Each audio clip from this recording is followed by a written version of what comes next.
I think advocates for both because of disabilities. Well, and I've been around about 7 or 8 years, most likely is only some places I haven't seen in years, some places see a lot of people.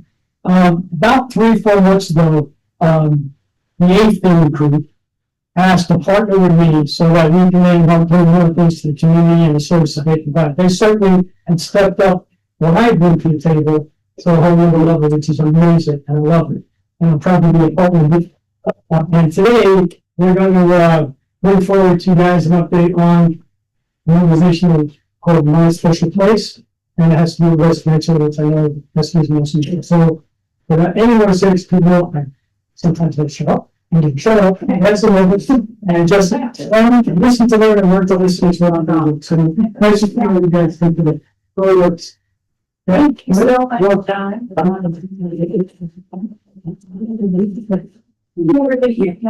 No. Thank you. Thank you so much for talking. We were hoping to fill this room tonight. It's here. It's pretty full. So thank you very much for coming. We are soon doing this meeting, so we have attendees over here. I'm just going to address them real quick. You can ask questions if you're on Zoom in the chat. We will address questions at a particular point, and I will explain when we'll do that. And you'll also have the opportunity to complete an online survey, and we'll also explain that when we get to that point. We might have to have you do that after the Zoom, and we'll send you a link tomorrow if it doesn't work to do it on the Zoom. So again, thank you for coming up tonight. I'd like to be providing you an overview of My Special Place, our review event, introducing our board members. We have several of you tonight. And I'll be outlining our mission, our current initiatives, and research. And I'll also discuss with you the housing options that we've identified and some options that we're looking at, and also the benefits of the proposed solutions. And then following the presentation, we're going to distribute this survey. And I did include it on some of the emails that went out. I wasn't expecting people to complete those before they bring them, but I mean, before they came to the meeting, it was really primarily for those that were going to be in Zoom and that they could fill that out at home. However, if you did fill it out ahead of time, thank you very much. We'll be going over that tonight. And I would like to ask you during the presentation part, if you wouldn't mind holding questions, because I think once we get to the survey, I'm going to be going through it line by line in detail. And I think that'll answer a lot of the questions that you have. Just on the presentation part, get go quicker if we hold those questions. And then for those of you that don't know me, my name is Kristy Sullivan. And I just recently taken on the position of president as My Special Place.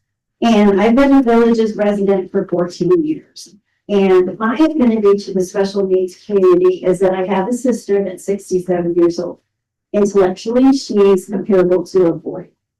And we've had her for 17 years, full time. And part-time, while I was still working, we had her often on the weekend. And she lived in a group home for 25 years, a group home or intermediate care facility. And I had a lot of interactions with them. So I know how one runs. I know what I like and I know what I don't. And I'm sure you all do too, what your expectations are. Mary did work in the group home for 25 years. And she's now retired from all of those activities. And I have volunteered in special needs community. I'm in Illinois. I was on the Special Olympics board. Here in the Villages, I was on the Best Buddy board my first year. And then I also spearheaded the citizen action strength on the first year weekend. Anyway, I love that the first year that I was 24. And by the way, if you haven't heard, we are getting it again 2026. New Covenant United Methodist Church has committed to hosting them again. So, yay, third year in a row. Should be praying to. Well, I'd like to recognize the original board members that started My Special Place. They originally started in 2020. And they were very dedicated, worked very hard on the commitment to try to accomplish the mission of getting housing for residential housing for our IDD community. And unfortunately, the timing just wasn't right. But they worked very hard. They created a foundation for what we're working under today. They did a lot of the legwork, and preparing, a lot for us to even move forward. And I want to recognize them. John Macy, is here tonight. And we don't actually, this is on our board still. And Kurt Miller, Hanson, Mike Voss, and Cindy Atkinson. And again, we just thank them for their vision at that time, the efforts that they put forward. And but it wouldn't be here today without when they started, for sure. So thank you so much. As you know, a little bit of history about what happened in the past with My Special Place. The board's dream vision was a special, dedicated community in the village's area to provide group housing options, including apartments and condominiums and villa-type homes. And this area would have facilitated a social and recreational and employment opportunities or social enterprises. This concept was declined by the village's developer. And their response at that time, this has been several years ago, was, while our plans for the further development of a great retirement community do not include creating a specialized facility such as your group desires, we stand ready to contribute to your future efforts.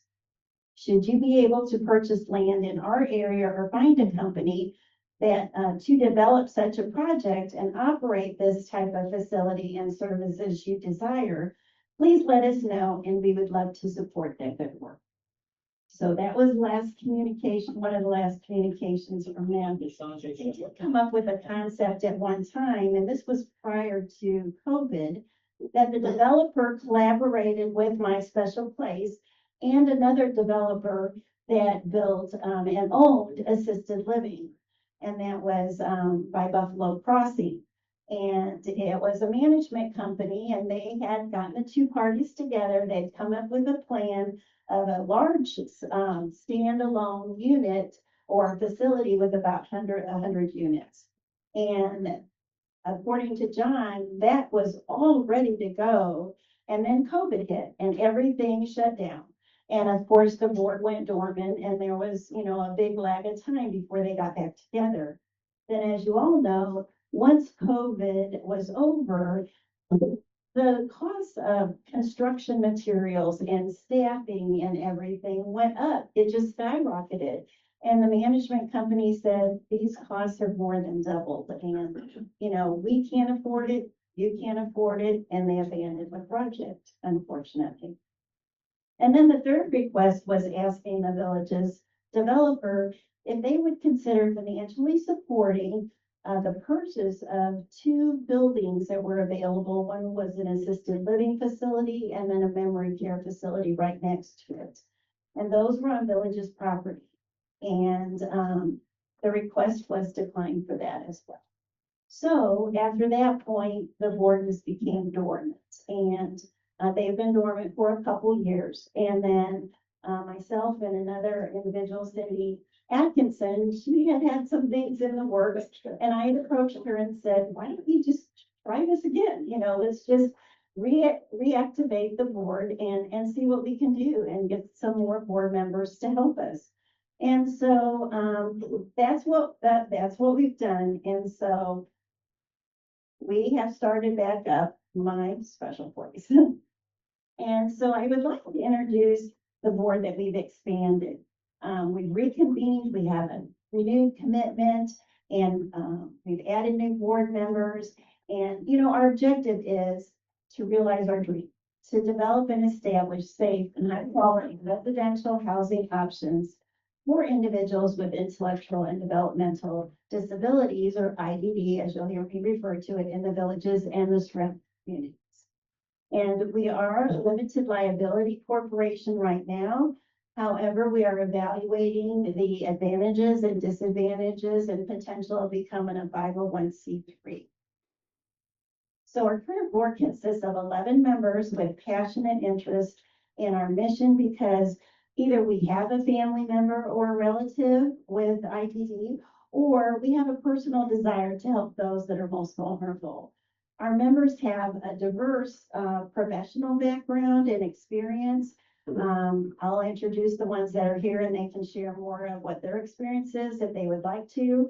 Some of the professional skills include assisted living development and operations and caregiving advocacy, business ownership, business and corporate management, project management, real estate investing, information systems and technology, special education, interior design, and more. And so I'd like to introduce the officers and the board. And like I said, I'm Kristy Sullivan, the president. Debbie Hope is president. Debbie, did you want to share anything? Debbie did wonderful here, along with Debbie Jenkins of Offends, if you're familiar with that. And that's the advocacy group. Yeah. And Debbie was a school teacher for many years, and she has a son, Brian, who lives with them currently. And Brian's a higher functioning individual in our community, works and at Publix. And then we have a secretary who's blank now because I was secretary and doing president stuff both. But anyway, we are in need of a secretary. Melissa Baker is the treasurer at this point, and she is up north right now. We have 3 of our board members that are up north for the summer, and Melissa is a real estate investor. And then we also have Cindy Atkinson. As I said, she was on the previous board. Amy Searley is here. Amy, would you like to introduce yourself? Amy has assisted with opening 32 assisted living facilities, including in the villages. She has a vast amount of skills and background, and she's a patient advocate. And she also has 3 businesses. She has a respite that's being in the process of getting licensed as an assisted living. And that's called Brothers Keepers. Lighthouse, okay. She's got 3 businesses, and I'm not sure what they all do. But anyway, she's also a patient advocate. And that's, what's the name of that one? Patient resource. There's the advocacy and then there's my brother's keeper. So we do some programs. We have some people that we already do that are with special needs that are already doing programs with us. We have a Thursday respite and a Friday boys day out program. So we're indirectly, but I'm excited about it. Yeah. And we appreciate her skills that she brings to the table and assisting us. And then we also have Sharon Gimple. Sharon's right here. Sharon just recently joined our board, and she has a son, AJ, who's here. Sharon has a vast background of professional skills as well. She was a business owner. She was a property manager. She was also an accountant. And so she's got a lot of skills and experience to lend us for sure. And then Mike Haas isn't here, but I think most of you know Mike through Kev Advotech. And he was also on the board previously as well. Pat LaChains, Pat, stand up so they can see.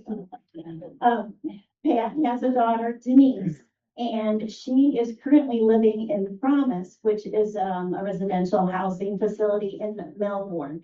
And she drives more than 2 hours to and from whenever she wants to get her daughter to bring her up here for events and activities. And she was previously a business owner. And Thomas is great for a lot of people, but her living so far away from me, I want to go with you. And from what I see, I just moved here 2 years ago. And from what I see from this group, it's really growing. And there's so many of us families that need this. So I hope everyone spreads it forward that to come to these meetings or ask questions or email. We have an email site. Yes, Yes, my yes. special place on Facebook, Mhm. and then we have an email address, which I'll share with you at the end. And all, and she's turning 50. So I'm trying to get her here. But, you know, we have a future here at the villages, and we need to look out for us and for them. So I hope you spread the word for us. Thank you. Thanks. Thank you. Keep the mic. Debbie, do you have the mic? Oh, yeah. It's John. And then John Maciar is Like I said, John was, on the original board. He was the previous president. And, we appreciate John's wisdom and his experience. John, do you want to share what your professional background is? She's got money. I meant to share that. It's first introduction, Charlotte, and they. Yeah, they're always hard to do. Good evening. Kirk Miller and I, who's another father in the villages, and I started my special place back in 2018 because we thought our kids needed to have a place where they could be together. And my daughter at the time, who is now 50 years old, was living in Orlando. She worked for SeaWorld for 7 years, and I was getting a little tired driving 65 miles to change a light bulb because she was living alone with a lot of help. And anyway, so we decided that we needed to have this place. My professional background is I worked for General Motors for about 4 years. I was a public relations director, and my last job was the managing director of the Disney operations at Walt Disney World, the GM Test Track and a few other things. So I was very, very happy to come to the villages. I've been here for about 20 years. And needless to say, we were disappointed that we never got this place built. I can't blame the village's management very much for it because COVID literally put the shovel out of our hands, if you will. We had a plan to build a large building for 100 people. And when COVID was over, things doubled, as Kristy said, and nobody could afford to build a building. So we decided to let my special place go, and I'm so happy that this group of ladies decided to resurrect it again, because even though my daughter now lives in Villages, by the way, 0.7 miles from my house, I only need one car now. But we're so happy to have her here, but I still feel strongly about having a place for your children and mine to reside either someday as villagers, and that's the intention that I hope it is today, and I'm sure it will be. So thank you all for coming, because we're going to need all of us to get this done, for sure. Thanks.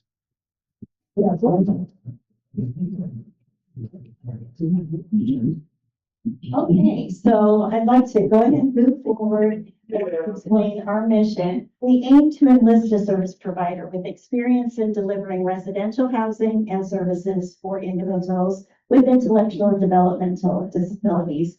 The goal is to develop and establish housing opportunities in the villages area that empower adults with the ITD to live safe, fulfilling, and enjoyable lives. And our focus is on providing high quality residences that align with the lifestyle of the villages. Additionally, we seek to create opportunities for social engagement, recreation, employment, and helping individuals reach their full God-given potential. And who do we serve? So we serve youth. We serve the families with an adult, child, or relative with IDD. As you know, the villages has grown to over 150,000 plus. I would almost guarantee today we're over 160,000, but that hasn't been announced. We're in 3 counties, as you know, Sumter, Marion, and Lake, Sumter being the largest population. We got some numbers from APD. You'll hear me refer to APD. That is the Agency for Persons with Disabilities. So we reached out to them and said, can you tell us the number of individuals in the villages that are either number 1, receiving services from APD, or number 2, are on the wait list? Well, we got numbers, but they weren't just of those in the villages. It was included in all 3 of these counties. But this does give you a little bit of an idea that we have large community out there of the IDD population. So in those 3 counties, on the wait list or receiving services, there's over 2,400 individuals. Okay. Now, again, that includes Ocala, which Ocala has a good population, and it includes, like Leesburg, they have a good population as well. There is a statistic that says 2.5% of the population in the nation has an intellectual and developmental disability. let's say on the conservative side, we said that we had 1% of our population in the villages that have an intellectual or developmentally disabled individual. That would be 1,500 individuals. That's saying less than 1.5% of what the national average is. I'm sure we may have that out there. Can we put numbers on it? No. We've got lots of clubs. We've got lots of contact lists. We haven't come up with that many, but we know there's a lot of people that aren't even accounted. And we're trying to put numbers on it because the people we're talking to are interested in knowing how many families do you have? How many individuals do you have? How many are interested in these residential housing opportunities? Those are numbers that we're still trying to, put our hands on. Of course, this is who we serve. That's our lovely kids at the night to shop. And so what are our residential housing needs? Well, as you know, we don't have one facility or group home available in the villages. When we go out and tell service providers that we're evaluating that, they're shocked that we have absolutely no residential housing available in the villages.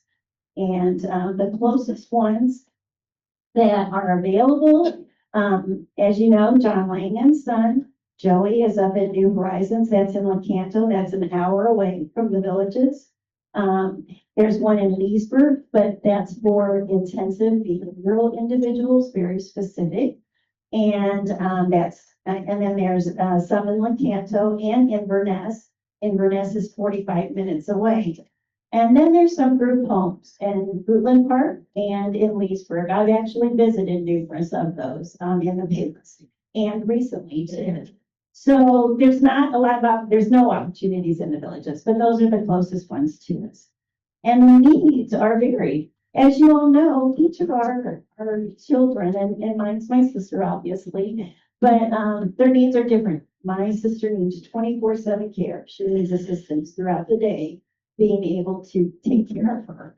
But some of you, like Debbie, and also Pat's daughter, their needs are less required. You know, they could live fairly independently, but with supported living services from individuals that oversee, are you getting the groceries that you need? Are you paying your bills? Are you keeping your area clean? Those needs are. And so this is the first residential option that we're looking at, trying to just get something started in the villages. This is not the one and done solution though. This is just the start of hopefully more opportunities opening up in the future because of the demand and the growth in the villages is just continuing. So we are an aging community with limited time and resources to secure the future care of our loved ones. And once we're no longer here, you want to be ensured that your loved one is going to be provided with a place to stay. And in some situations, I know many of you would like to make those arrangements before that day comes. And so I just want to kind of update you on what we've done as a group since we've regrouped. We have only been reconvened since April. And I will tell you, we are going at this each day. We are working on it. And we are meeting weekly as a board, which is very unusual for a board, but we feel an urgency. We feel an urgency because of opportunities that are out there, and we feel an urgency because we know there are immediate needs. We have evaluated several service providers, and when I say service providers, what I'm talking about is companies or agencies, and many of them are 501c3 nonprofits that provide services to the special needs. And we're looking at, we've looked at several. We've looked at the largest one in the country that serves over 45,000 individuals, and we've looked at smaller ones. And we've kind of narrowed it down, but we're still looking at service providers. And the two that we're really honing in on at this time have over 60 years of service to the special needs, lots of experience. One of them is located in 7 states. The other one is primarily concentrated in Florida. I want to tell you that on June 9th, we met with one of these service providers, and they brought 5 of their top executives, including the executive director. And we had not only a tour of an option that we're looking at, and we also sat there, and I am telling you, they were brainstorming, how can we make this work? And we met for 3 hours, nonstop. These people were serious. They're looking at us very seriously and are very interested in expansion here. We visited several facilities. Some of us have traveled to Tampa. We've traveled, like I said, to Lecanto. I personally have traveled to other areas before now, and we continue to. We're going to visit one in Orlando in a couple weeks as well, a very large facility.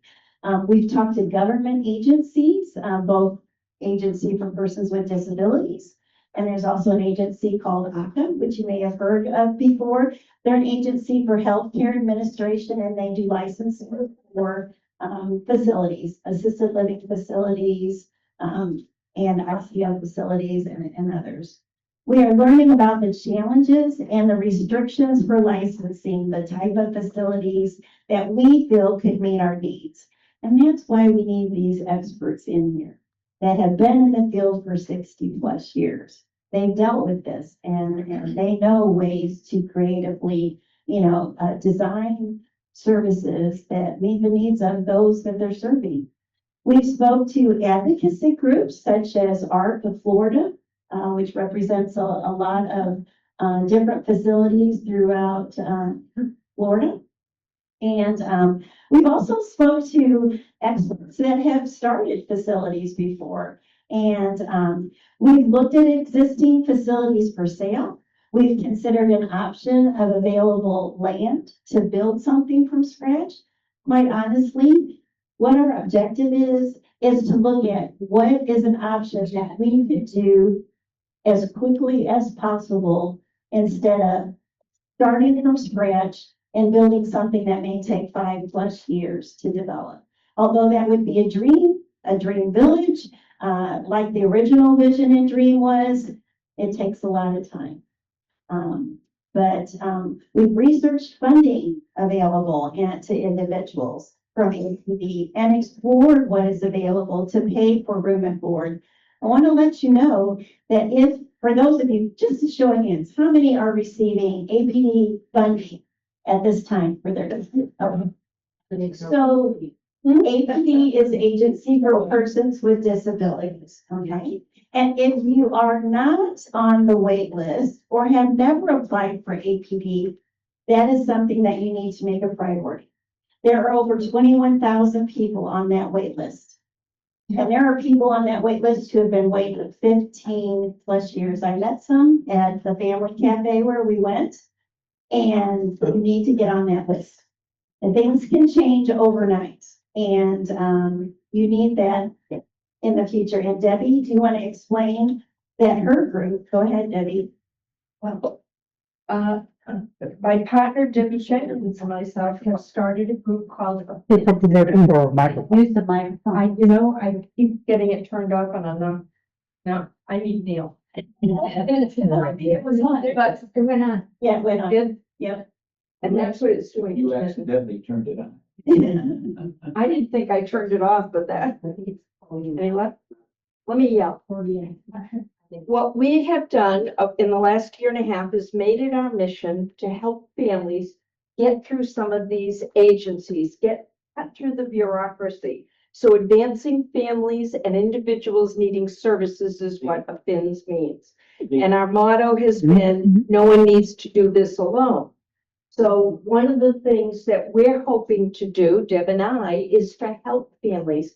Some of the funding, not all of it, but from all our investigation, will come from APD services. That'll make this easier for a provider to come in.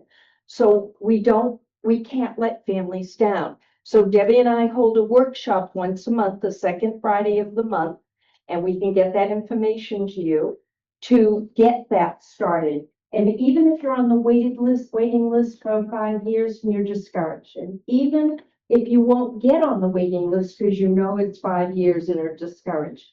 We're finding if you just get on the waiting list, there will become a time when you can take advantage of this.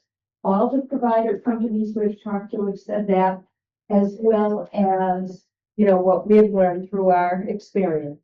The other thing is, we take you through it. If you're a newcomer, I can connect you to one of our booklets on our it's on our website with our fantastic webmaster, Greg Julie over there.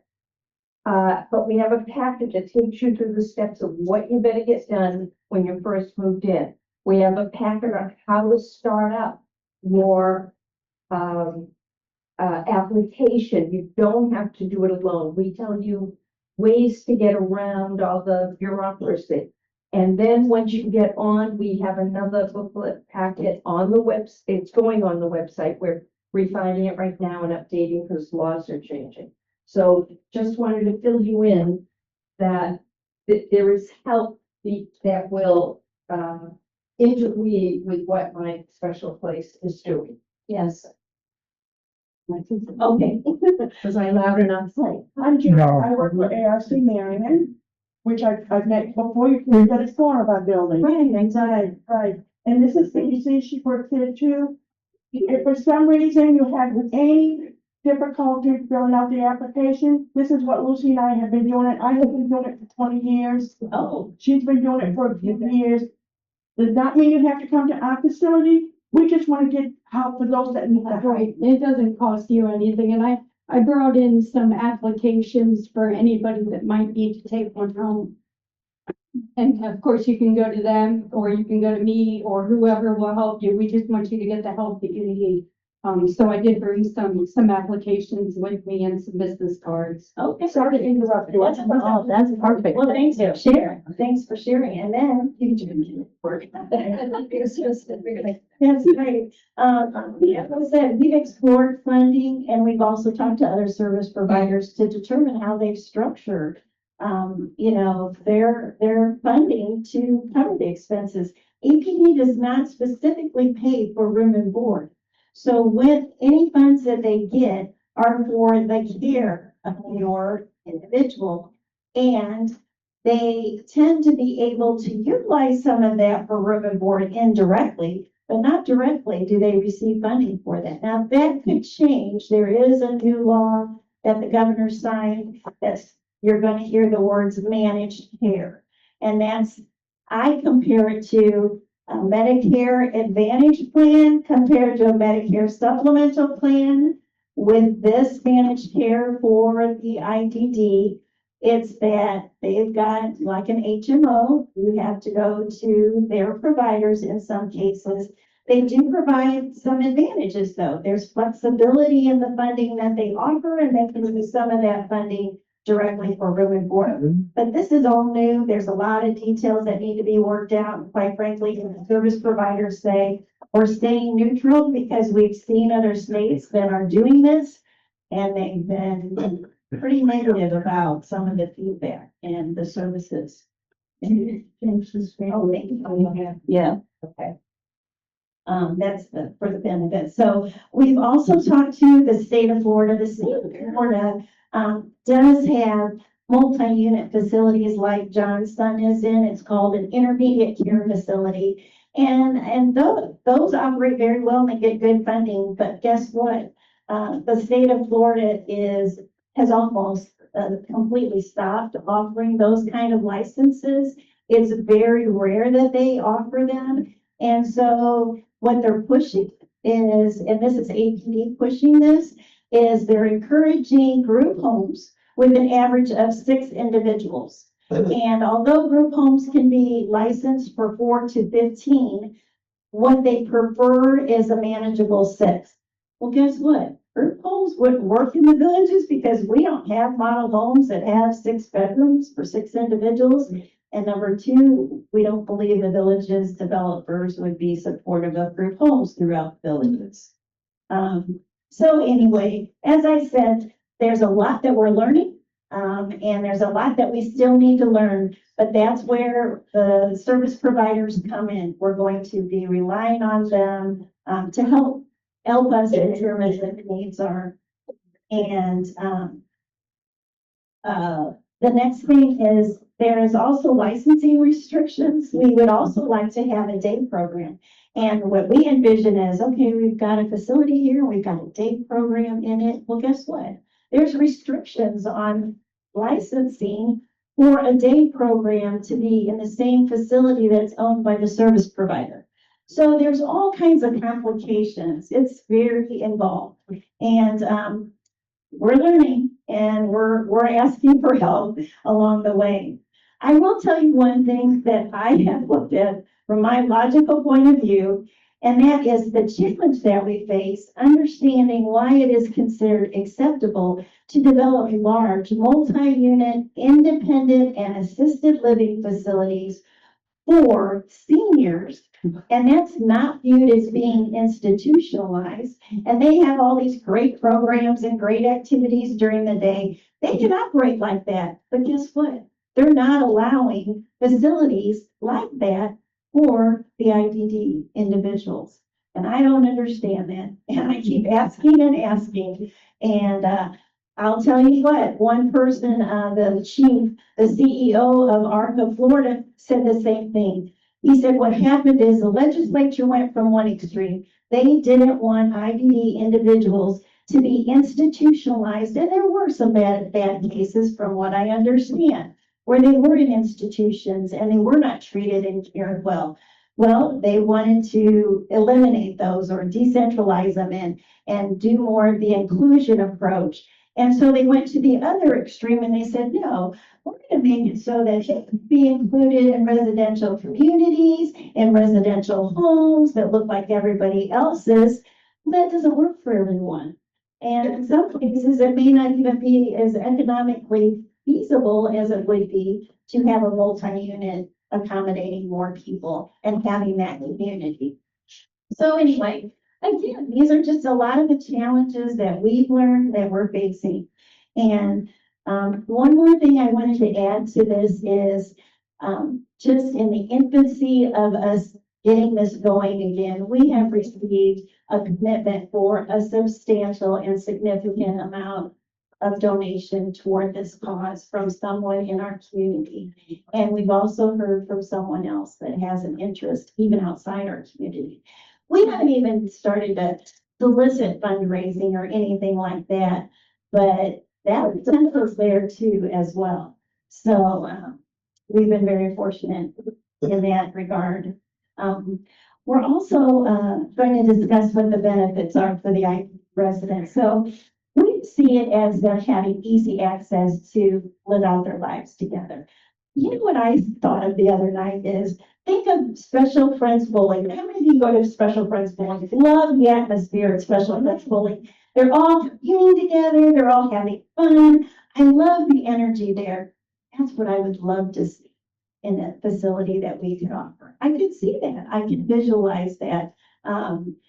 And the camaraderie, the activities they could be doing together, living their lives out together, supporting each other. Those are the benefits that we see. Finding meaningful work in the villages, of course, having access to efficient transportation. Because when you have a facility, whether it be a group home or a multi-unit facility, you have to provide that transportation for your residents. And some of that is funded, you know, if you get those services. As far as for the families, of course, one of the biggest benefits is the close proximity. For Pat here, she drives over 2 hours each way to get to her daughter and bring her up here to be involved in any activities. And not to mention if there's any emergency health-wise, you know, she has to travel long distance for that. Also peace of mind, knowing that, you know, your relative will be cared for, your loved one will be, has a future. To live in a great home and you know that they'll be cared for once you're not here any longer or can no longer with them. And as far as the community, you know, we're looking at more opportunities for work, entry-level jobs for them and coordinating that. And the service providers also do provide services for supported jobs, you know, and coordinating and training for those. it will create a market opportunity for the villages in selling homes. You know, there's situations, and Mike Cost could speak on that. He gets calls from people that just stumble upon his newsletter and his videos, and they'll call and say, what opportunities do you have for my child in your community? And this is an interest of theirs. So that would also help in the marketing of to families that have those needs. And it's a natural extension of growing the scope of amenities and life cycle services. You know, we have independent livings, we have assisted livings, we have memory care facilities, we have the hospice facilities. Where's the facilities for that? That's what we're missing, and that's what we need. We have dog hotels. And we also have 150,000 potential volunteers. Yes, yeah, John gives that point too. Yes, we have potential volunteers that would love to get involved, and Tammy's already one of them. She's already said, you know, that she would be interested in helping with the, you know, programming and activities. Introduce you to the. Okay. I am so sorry. I just realized that Tam Piper just joined our board this week. And I will tell you, she's a firecracker. She has researched group homes, ICF facilities. Her daughter is more medically needy. She's in a wheelchair and needs full care. And she's had a lot of experience with different service providers. And she knows what works and what doesn't work and has great ideas. And she's got a great professional background as well. So we just welcomed her on our board this week, and I'm so sorry I missed that on the slide. Thank you. What factors will help determine what is ahead? So we need to do a needs assessment to determine what the housing needs are and opportunities. How soon residency is needed? That's one thing that we're going to be asking you all. What model of housing do you prefer for your individual? What range of care and services is needed? What financial investment could families handle? Availability of housing or land in our area to do this. Finding a service provider who sees the benefits of fulfilling our housing needs. And of course, looking at the quality of existing facilities and programs and looking at that day program option. That's another thing we don't have in the villages. Although we have lots of terrific clubs and lots of opportunities and activities, and so many of the parents have stepped up and started those, but a day program is really needed as well. I know a family, well, Barb's here. She has one of her siblings that goes up to Ocala to a day program. Luckily, they're in Marion County and he gets transportation there. I tried that with my sister. Unfortunately, it didn't work, but I also wasn't going to devote 4 hours going up and back if she didn't enjoy it. And unfortunately, it wasn't a good fit for her, but it was the closest day program that I knew of that was quality. I will tell you, I checked out a day program in Leesburg. Not quite there, not quite there. And I wouldn't have chose that one. So anyway, and then another option is, do we look at leasing, or does the service provider look at leasing or trying to own the property? And what is their timetable to develop? And looking at the knowledge of state licensing that we talked about, and APD services and Medicaid services and ACA licensing, APD licensing. Like I said, there's a lot of factors and it's very complex. How the cost to the residents would be determined and paid, and the village's endorsement for the proposed housing model proposed, and its location and deed restrictions. But I will tell you very positive news. A couple weeks ago, we did ask through someone that we're working with, it's a liaison between us and the management at the villages. We did give their support for looking at an opportunity that's considered, and they are supportive of. So that's a huge win, and we feel very positive about that. We've also approached them to see if we could sit down and have a meeting with them to talk about details of what we're planning, how they could possibly help us, whether it be financially or whether it be legislatively to try to get some exceptions in licensing or needs that we have. And so we've got that request out there, and I hope that that will come to fruition here very soon. So we're at the point now where we're going to talk about our needs assessment survey.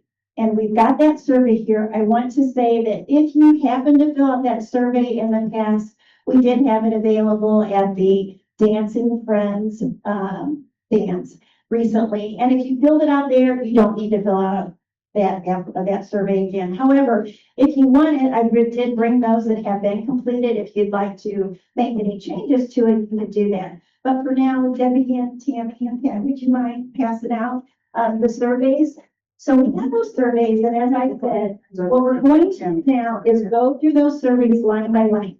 And this is the opportunity that you have to start asking specific questions or give input and feedback about what you would like to see. And we also have pins if you need some. Now, also wanted to say that we do have some water and some refreshments in the back as well.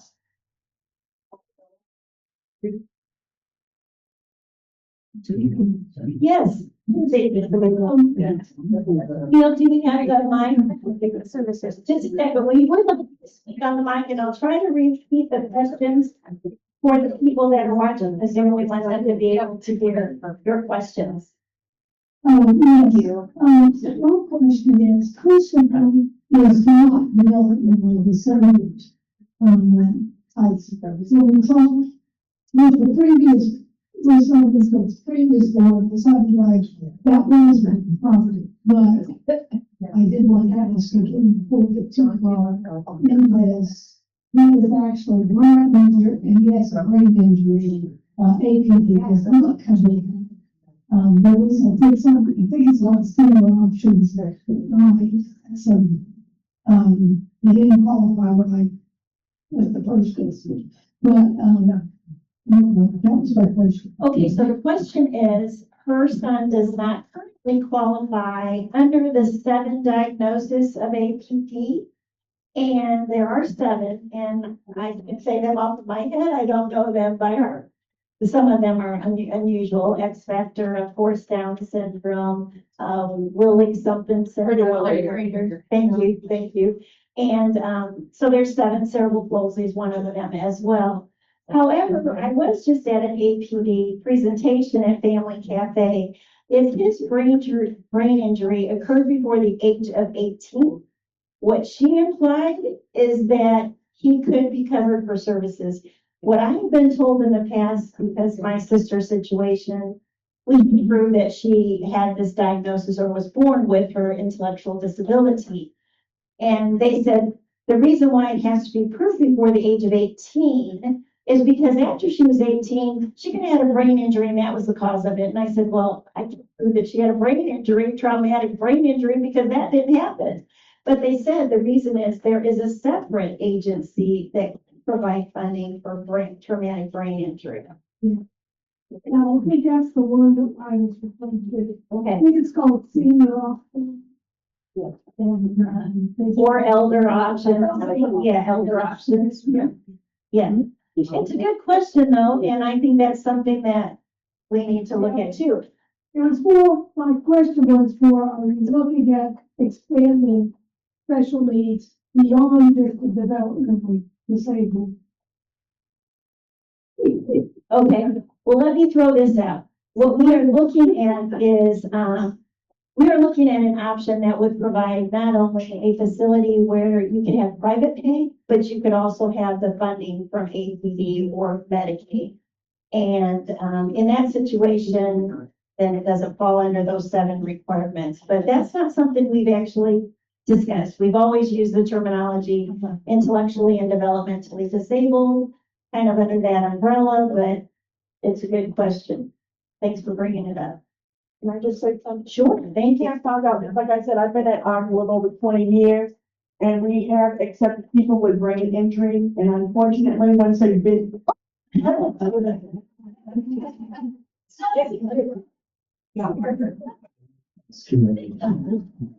Oh, man. And unfortunately, once they've been there for a few months, they'll come tell the staff, I'm not like them. Yes. I don't belong here. I'm not like them. They do realize there is a difference. Thank you. Good point. From your experience, John? Yeah, we also have about 8 or 9 families that are TBS. So, I've been trying to pull them together, and put them up with a facility, up in Claremont. That supports my family. So. So what John said is he has about 8 families, in the area. In the village.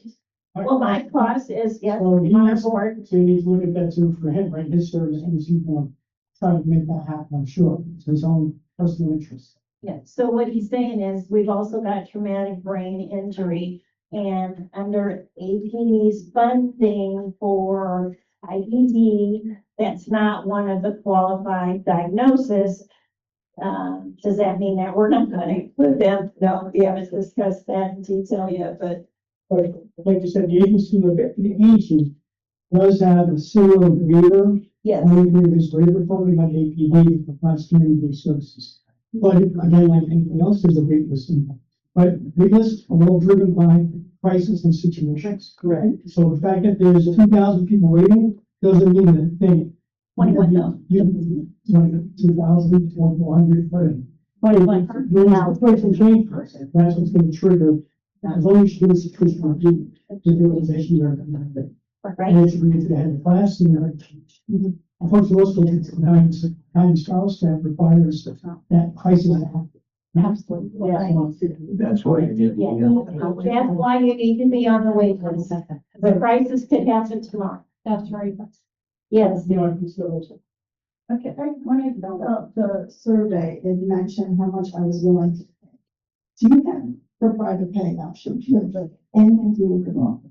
No. Not this time, because we don't know what that model's gonna do yet. If it will be licensed to allow for APD funding for services that could then again be used for summer resort, or if a portion of it might be private pay, we don't know those answers yet. And that's why we also need input from all of you, because, we need to know what what your needs are. So, But so would you repeat questions? I know the mic will carry it through here, but yeah.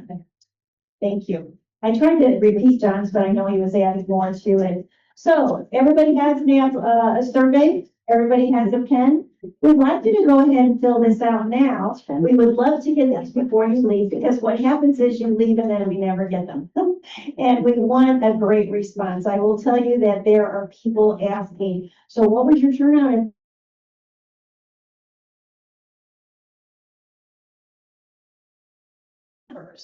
To show them we have a strong inference. Okay, so parent, caregiver name, date, email, or phone number. This is important for us because we may need to follow up on clarifying any answer that you provided. Your adult child and relatives name. This is all pretty demographic, straightforward information. What the relationship is to you, their age and gender, whether or not they need a wheelchair and walker. And what the intellectual diagnosis is for my sister, it's intellectual and developmental disability. For some, it may be Down syndrome, for some, it's Williams factor X or autism. And so then this is important. What is the government benefits that your child is receiving? Are they receiving SSI, SSDI, Medicare, Medicaid, or something else? Any questions so far?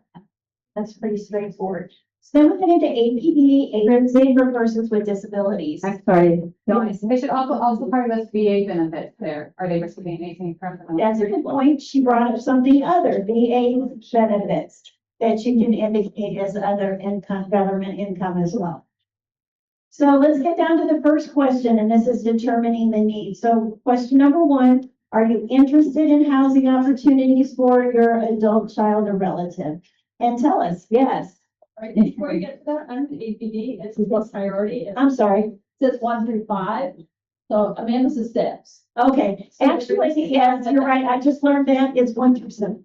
Okay. So do put your correct order, and I'm sorry, I started to talk about APD, but then I did talk about the choices. So either you're receiving APD services, that they've never applied, you're on the APD wait list, and if so, what category? And it is 1 to 7, 7 being the lowest ranking, number 1 being hopefully they're soon to get on, services. And then if you have an application in process because of Debbie and Debbie, there's a lot more applications in process, and they've been instrumental in helping parents with that. And then if you've been denied, unfortunately, that's where my sister is, she's been denied. So anyway, we're still working on it, don't give up. And I just want to add something real quick too, even though there's a scale of 1 to 7, don't get discouraged if you're on a 7. The fact of the matter is that you should become a crisis criteria at any point. You will be boosted to the top. So don't let that sliding scale discourage you from filling out the forms. Okay, so what she said is, don't be discouraged if you're a 7. Tomorrow, one of the parents may have a stroke. That changes the whole story and it becomes a crisis. And then you quickly get moved up on classic.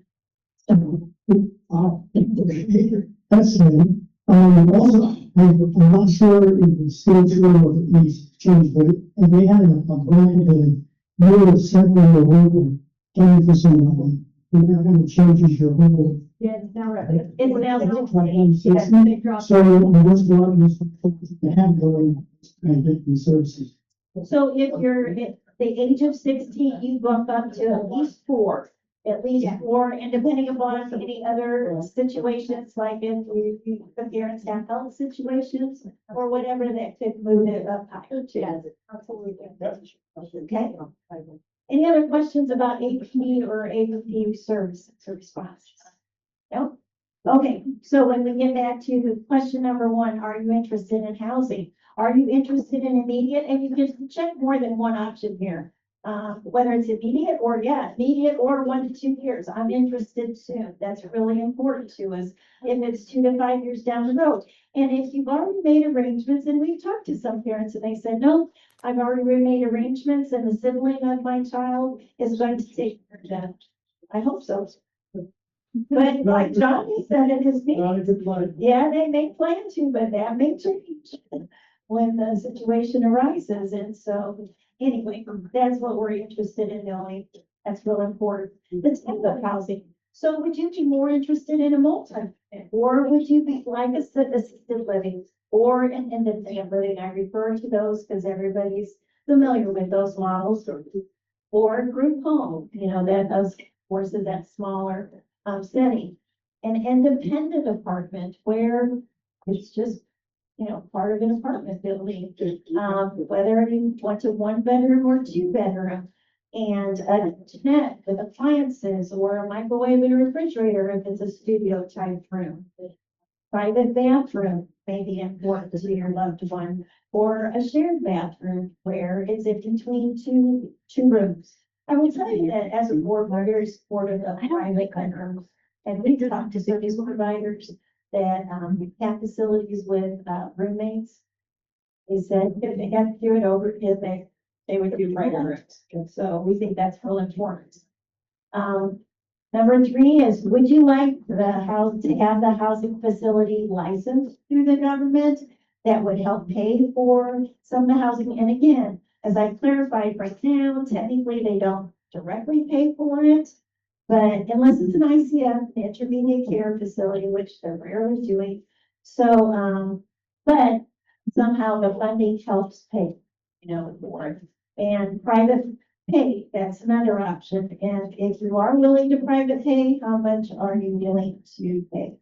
And if you're interested in a capital investment, there was one discussion about, the building is bought and those that want to live there, kind of like a condo, have an investment in a unit, up front, with maybe some monthly expenses, for helping with the care.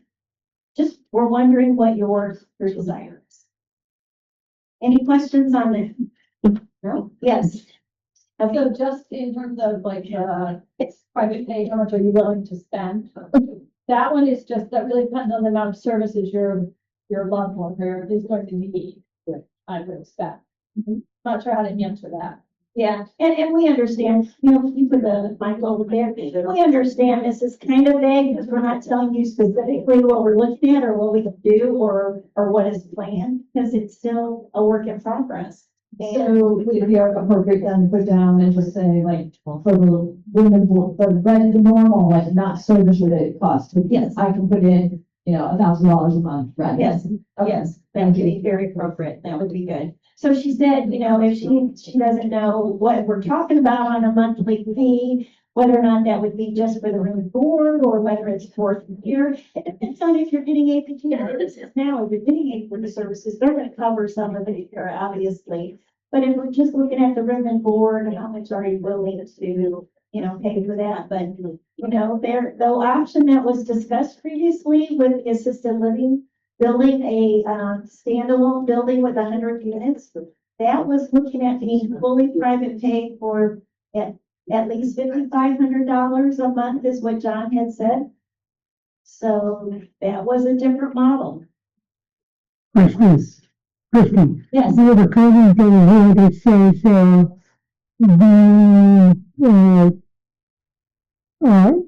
caregiver age is changed to 60. So if you're 60, you need to reach out to APD. Yes. I'm sorry, what was that? Yeah, if the caregiver has reached the age of 60, they should reach out to APD, fill out the application, Yes. start moving forward.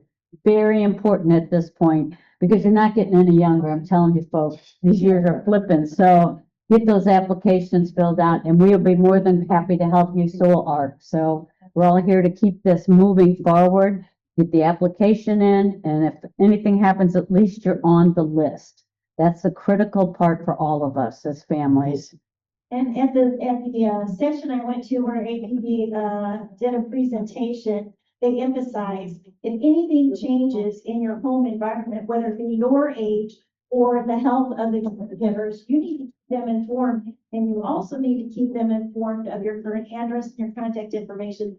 They claim that when they were trying to get 7,000 off of their wait list last year, they sent out letters and people didn't respond.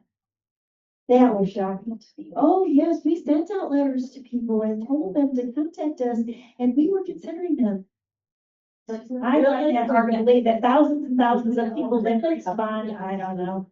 But anyway, their emphasis was keep them up to date of your contact information and anything that changes in your personal household, whether it be health related, your ages, or issues like that, keep them up to date. Christie, Yes. another comment, somebody from Illinois is moving to the villages and wanting to know if the rules are the same in all the states. No. No. No.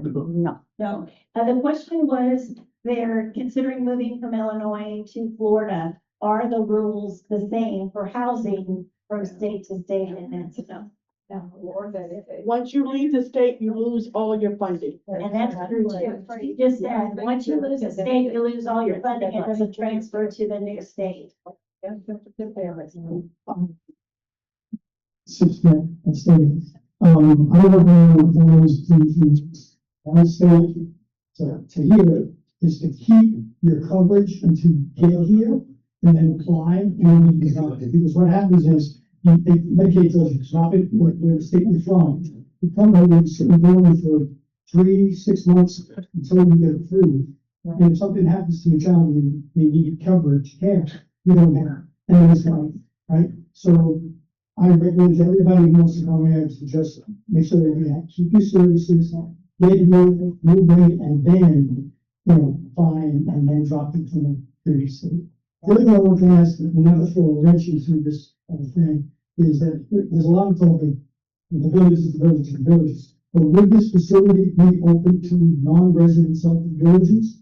Or is it just exclusive to trying to do villages? Because, we're talking about village from the zone, and that could change the whole population, as some of you may. So, Of just course. hearing that. Yeah, John's question was, is this going to be exclusive to villages residents, and we can exclude We will promote it to Villages residents first. And it depends on the way it is licensed. If it is licensed, then it has to be listed on ACA or APD's housing lists and locations of availability. But that's all a factor we don't know yet. We don't know how it would be licensed, and we don't know if it would be on those sites. But of course, our intention is to promote it to residents here because we know we have that need and we don't have anything here now. But we do need to fill it. We do need to fill it, yes. Just to the village residents, what happens when we would pass away and our children are still here? Because that's our concern. When we're gone, more so than right now.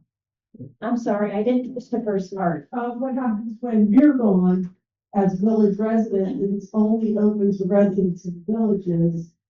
Would they have to leave the homes or Mr. grandfather's laws or, kind of, does that make sense? Yeah, well, let me tell you that our desire, and I think many of your desires, are that the property would be in the villages and that we could still maintain villages ID amenity cards. And we are very interested in that, and we think that is important. We are working on that. Well, families. But she's saying that if the child lives there and they pass away, do they have to leave? No.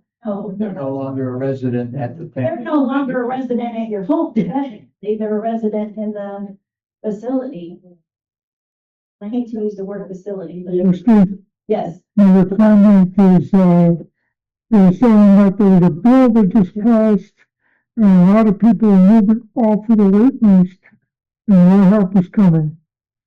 The comment was again, The comment is that there was a bill that was just passed that's allowing a lot of people to move off of the wait list, and there's more help coming. okay, so what the comment was there was a bill passed, there's more help coming, and there's going to be more people moved off the wait list. That is something to be seen. I'll tell you why. And Debbie are more versed on legislative than I am. Debbie, do you want to mention that? Because the issue is what they passed and what they're talking about is this managed care. And what they're going to tell you is if you're on the wait list and you would like to take advantage of this managed care, you might be able to get off the wait list, and get services. However, what I was just told at this conference that we went to, that session, that may be going to continue, but they're not giving us more funding for that, is what I've been told. Now, I don't know the specifics, and Debbie are better at the legislative than I am. There may be some additional funds available, and that's because they're going to be managing here. They might be saving money on services for people that are no longer doing whatever their private was, versus managed through an HMO, which is going to be more cost effective. Yeah, they may have some cost savings and additional money that may be able to apply for service to other people. But from what I was told, no more funding than what they have existing. But last year they had some extra funding, 2.1 billion, the governor of the coach. And they did get like 7,000 people off of the wait list for that. Debbie contributed to that effort because APD had $800 million that they didn't use. And that $800 million went back to the general fund in Florida. And people, like at this conference session I was at, they're saying, why in the world is that happening? You've got 21,000 people still on the wait list. Why didn't you use those funds and get those people services? That was a big uproar, and it got to the governor, and he approved 2.1 billion to move up some of these people off of the wait list. And To go back to this managed care program, it's a pilot right now. There is a managed care program right now, but what they're really pushing is it's called the pilot right now. Thank you. It's called the pilot, managed care pilot. A little bit of the history is, because that list was so long, the Speaker of the House, I think it's Perez. Yes. Yeah, was, I wasn't sure it was the old or the new one, but I think it was Perez. Yeah, and, he was saying, this is ridiculous, as Kristy was saying. And so he worked to get this program come in and start as a pilot program down in the Dade, Miami area. It then this year, a year later, came up to a broader area, almost to our borders. I think Citrus County and Hernandez, a few of the counties near us. And we have heard, as Greg's saying about legislation, that it has been accepted into the law to become a state program. It would be for those people who are saying, gee, I can't claim a crisis for my child to really push my child onto the iBudget waiver. I need something, and this program would be kind of a stopgap. We're a little, because managed care programs don't always come out with the best options.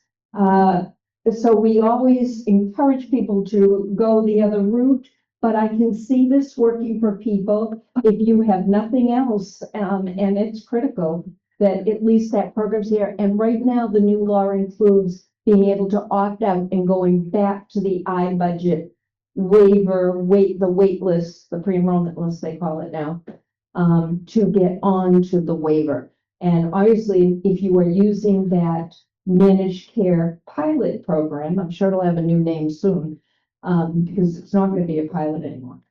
Then, if that gets you through, but then you're seeing your life change, and now you know you can claim a crisis to APD to move your child onto the iBudget waiver, then that is at least an option up there. Have I covered it? She's dynamic, yeah. Okay. Does that answer your question out there?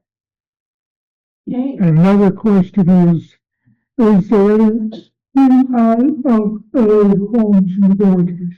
Are there any CI? FL, CILL. F, CILL. CILL. I don't know what CILL. Acronym, we don't know. Sorry, it's CILA, which is a part of the housing. We have nothing like that here. Yeah. It's a community independent living. Okay. Okay, look at that. Yes, Stacey? Had a question about, after the housing facility. Yes, that's where we're headed to. We select the license to the. If we select the license through the government, is that opening us up for managed care and stuff like that we wouldn't necessarily want? No, no, managed care is an option, just like Medicare Advantage, going to that is an option. I need to hear it to that just because I understand that. Okay, number 4, what level of care would your adult child or relative require? So is it 24/7? Staffing, all day, all night? Independent living, where they would have supportive living coaches come in. John's daughter is living like that. So she lives in a villa that they own, or it is a villa. And she gets so many hours a week, and they have a supportive living coach come in and assist her throughout the week. That supportive living coach takes her to medical appointments, activities. They help her with, her care around the home and such. So that's finances, grocery shopping. Medical staff, is that a necessity for issuing prescriptions and prescription management, dietitian or meal planning? Yes, Neil. Okay. Hi, my name is Joanne. I'm with Building Blocks, which we are an ADT down in Central County. And so one of the things, as you're kind of talking about, we actually have a couple pilot program folks that come from Florida Community Cares, which is out of Polk County. We happen to be within that range. But one of the things, as you're kind of discussing this needs assessment, that I'm noticing is a lot of this varies county to county. So in the village is being unique and kind of filling 3 counties, these medical assessments, appointments, ADTs, all of those things. Transportation is going to be a big barrier there. So like big county transit across that border into Concord. So just kind of as you're evaluating those different locations, that might be something to really think about is what county component is kind of filling your biggest need, because that's gonna make a difference. Who's going more to Ocala? Who could potentially come south down to us? You know, those type of things, really could make a big difference and also help propel the process of being able to get somebody door to door. Yeah, thank you. She mentioned Florida here, what was it, Florida Community Care? Florida Community Care, that's the plan, pilot program for the managed care. That's the company that's managing it, kind of like United Health. Okay, thank you. If they have behavioral therapists, that's a need. If they have medical equipment and explain what those are, of course, ADA compliant is real important, and that's, of course, a necessity. But that's beneficial for us to know too. Assistance with personal hygiene or monitoring. My sister needs that. Like I said, she's comparable to a 4-year-old, so she needs that full care all day long care. Assistance with, the tuck-in at night, you know, just making sure they get into bed. A day program with structured activities, daily activities, whether, you know, crafts, activities, what have you. In these facilities that we've been visiting, we saw some very nice programs. And I will tell you that the ARC, I'm very impressed with their day program. They have a beautiful facility. They have lots of opportunities, lots of different rooms available, and I like that model. It's very nice. Laundry services provided, or are they able to do their own laundry? And if there's anything else that we haven't covered, that you haven't designed. Any questions about that? Okay, number 5 is, does your adult child or relative work, or do they desire to work or volunteer? You know, of course, we know that there will be transportation required to coordinate getting them to work and getting them to volunteer opportunities.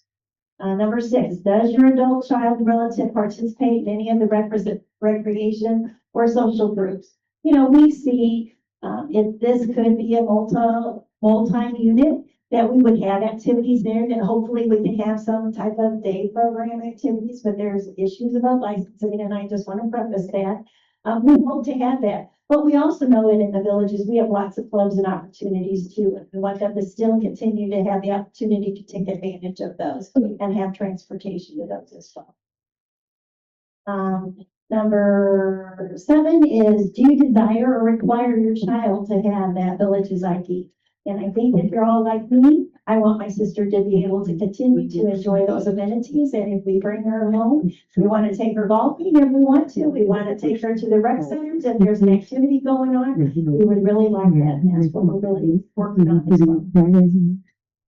Number 8 is, are there any other desires or requirements or suggestions that we haven't covered here in the survey that you have interest in, that would like to give us feedback on, or any considerations? John? Just want to follow up question about how residents in villages have access to amenities. I know that they get passes on for the vendors, so I think it's having like 4 miles out of them. We get a pass to the community. Maybe almost, maybe there could be exception with the villages for those people who need access to the amenities. They're not having to be within that 50-mile radius, because they don't want to visits. Get a guest pass to do that. And we'll nominate you to take that challenge on. Good step. No. There's actually restrictions on if the person lives in Marion County, or, you know, the 3 counties that we are in, they're not allowed to get a guest unless they're a Canadian or something of that sort. So before I moved to the villages, I lived like real close to villages. Yes. And my father was a villager. Because I was a family member, that pass is good for a year. Because you're a family. So you don't need to register for a year. And There is, yes. it's called the in-area family village resident. It doesn't expire for a year. Supposedly it was originally designed for grandparents to be able to bring their grandchildren in, was from what I understood, but now I know they give it to the family. I am aware of that. But in that model, they are supposed to be a company that all provide resident, and that's the sticking point. So Yes. let's look at that, like, oh, so Amanda's supported living person, if she ever gets on the budget, couldn't take her to a star rec activity. Because technically, she's supposed to be with one of her parents. Right. And what happens when we die is my, Although there are caregiver user, IDs that can be issued too. yeah, so.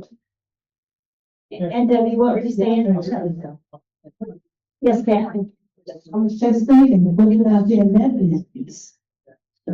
Yes, so if, okay, I'll tell you, there's, assisted living facilities, water bus or water, is that what it is? It used to be a lawn. Yeah. Right, it used to be a lawn, they changed the name. That is a facility that has been approved for Villages IDs. Freedom Point is another one that's been approved. Not all of them have it, and from what I understand, I've heard that there's 2 or 3, I don't know those that for a fact, but there's 2 or 3. Oh, I know, Sumter Grand's another one. They have, Villages IDs available. But do they pay the amenity fee? From what I understand, it's incorporated within their monthly private pay fees to live there. Other questions? Debbie, did you have another comment? No, just wanted to repeat, and I want to talk about the Zoom before we close up, that's all. Okay, okay. Any other points? Any other questions? Yes. So I don't have one of the surveys, but, Oh, you can take it one, just simply. that's okay. So, I do have, so I run an adult daycare center in Suffolk County. And I do have a couple participants who are 19. And one of the fathers was asking me if I were in a place where, his daughter could go for respite, like for a week or two. So if he had a little emergency, where could she go? So I might just put another, comment on the survey about, respite, having a certain amount of respite rooms available so that if there were a family emergency where the child was still ready at home with their siblings, and that family needed, something, then a respite room might be available for those people as well. That's a good point, and I'm sorry Amy had to leave. She's on call 24/7 being a patient advocate. But I will tell you that Amy has also personally told me that there are assisted living facilities, and I will tell you Mission Oaks is one of them because I recently checked out that facility for a reason. And they were telling me that they have a respite service there. And it's a minimum of 2 weeks. It's $2,500 for a week. So it'd be $5,000 minimum, but it's available. And Amy also told me she deals with a lot of the assisted living facilities in our area. She said most of the assisted living facilities do offer that. And the reason why they do for 2 reasons, not only to provide respite for the families, but also to give them an opportunity to try out their facility to determine if it's a good fit for whatever their needs are. Amy also has her own respite facility that she is gearing up and has 10 beds. And it's a respite. She's looking at changing that license to an assisted living. And I think she has some other future plans for that as well. But good point, Melissa, about respites and that availability for families that need it.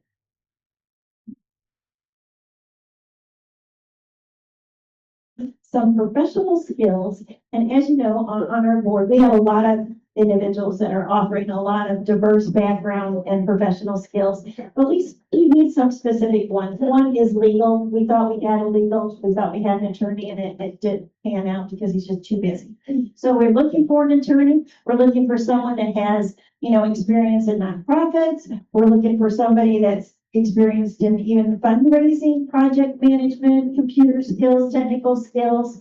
If you have an interest, we're still open, to looking for people that can help us make this happen. Although we have 11 on our board and it's a good size. Again, we're looking for even to help us on consulting. We've got some experience in those areas. Let us know, and we would be interested in seeing, if you could share a resume with some of your experience. And if you could include, if you know a neighbor, a cousin, somebody else who would just has that philanthropic heart who wants to give time to us, but with that skill, that would be very valuable to us. Right, because applying for a 501c3, and like I said, we are on the fence. We're kind of leaning toward doing that. It's a very complex process and a long process, and we need professionals that can help guide us on that. Do. Are there any other questions or suggestions? Yes. Oh, yeah, well, thank you for coming.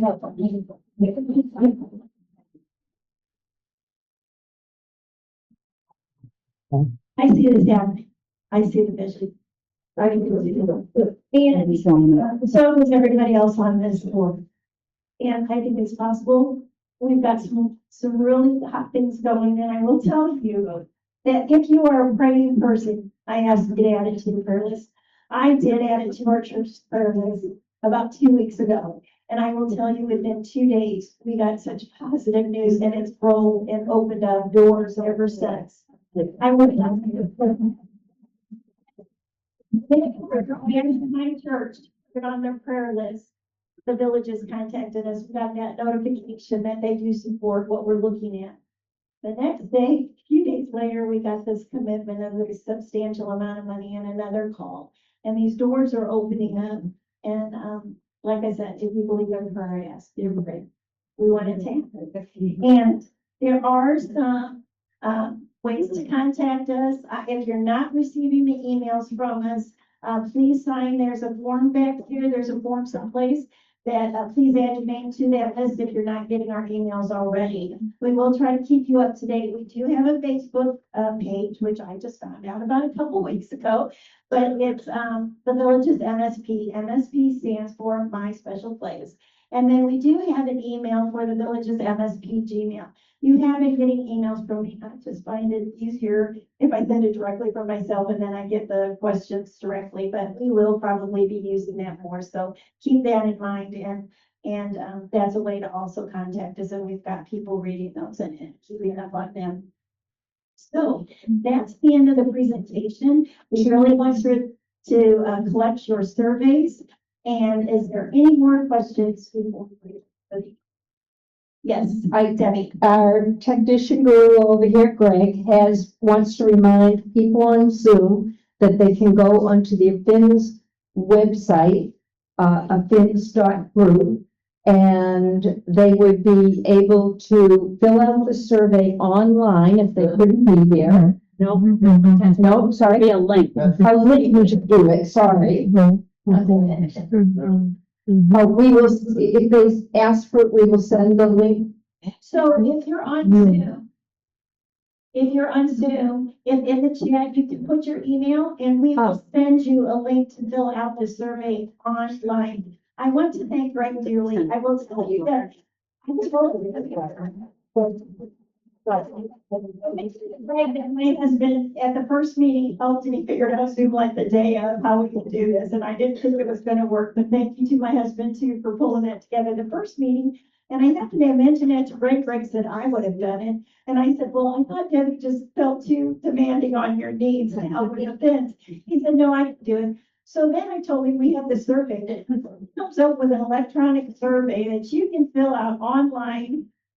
Up with that in 2 days, and I'm just beyond thankful and grateful, and it was beyond what I could have ever expected. So wish we would have had that from day one, but we're going to utilize that tool too to input all the data that you give us. It's going to accumulate all the stats, and then we're going to have some great data to provide to these service providers to let them know what we're looking at. Greg was like a GS-19 computer operator for the United States government. Yeah. Yes. And again, thank you to our board. Thank you to Greg. Thank you to John for letting us use his evening tonight for this topic. And we will keep you abreast, but let me just tell you, things are in the works and we're working hard on it. All right. Because